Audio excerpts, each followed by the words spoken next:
I've got the automatic updates on my computer, so it's completely up to date, and my cousin's nephew, who built his own gaming computer and knows a lot about technology, put an antivirus on my machine, so I don't have to worry about phishing on my laptop at all, do I? Yeah, you do. Hi, I'm Woody Huffines on the Nerds to Go here in McKinney, Texas, and this is Tech for the Untechnical.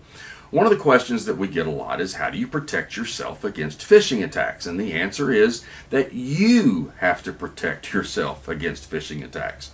When I say that you are the one that has to protect yourself against phishing attacks, I mean it's you.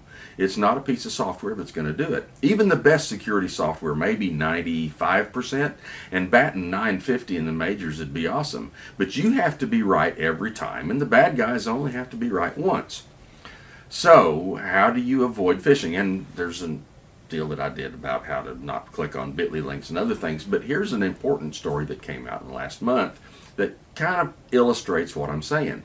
A bunch of security researchers, and I mean this is what these people do for a living, is security research. They look at hacking attacks and they look at security vulnerabilities. That's what they do for a living.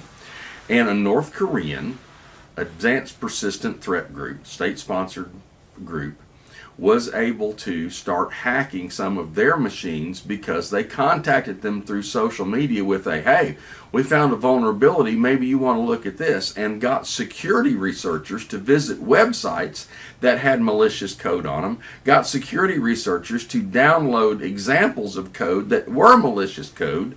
Now, most of the security researchers that are admitting that they downloaded it said that they ran it in a secure environment. They did it on a virtual machine. But there's a lot of them we haven't heard from. So the security researchers that are all the time telling us, don't click on things, don't connect with people you don't know, be very careful of what you're doing, are the people who ended up posting on the blog posts, interacting with the bad guys, and while we don't know if any of them actually got hacked, several of them talked about after that interaction, they ran things on a virtual machine and got hacked. So it's not just the software you have, it's that you have to be very knowledgeable and very careful about what you click on. Because if you don't know somebody or you connect with somebody through social media, you can get tagged.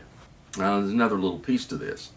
Well, I don't know if I've talked about this. I'll look back through. I'll put a link up here if I did. But there's a such thing as called a zero-day exploit. And that's what security researchers are all the time looking for. Now there's a bug bounty program where if you find one that, if you find a Microsoft bug that Microsoft doesn't know about, they'll pay you for it. So a lot of security researchers are in that. But there's a market out there for zero-day exploit. A zero-day exploit means that someone has that vulnerability and they're exploiting it in the wild before the manufacturer even knows that the problem exists. So there's not a patch for it. Now, it's very important that you keep up to date on your patches and that your security software is up to date and that your OS is up to date and that your applications are up to date, because there are known vulnerabilities out there. The problem is there are vulnerabilities that are unknown, and they're called zero-day exploits. So, even if you're completely patched, and even if you are running the latest and greatest antivirus software, endpoint protection software, you can still get phished if you don't pay attention. Don't click on links. Don't talk to people you don't know. Don't click on unsolicited email. Don't get tricked by the social engineering. The IRS, the post office, those people are not going to reach out to you by email. Be careful out there. If you have any questions, give us a call over at Nerds to Go in McKinney. I'm Woody Huffines. I'm the Nerds to Go in McKinney in Frisco, Texas. If you find this helpful, hit the subscribe button, mash the notification bell, like, share with your friends, and we'll see you again soon.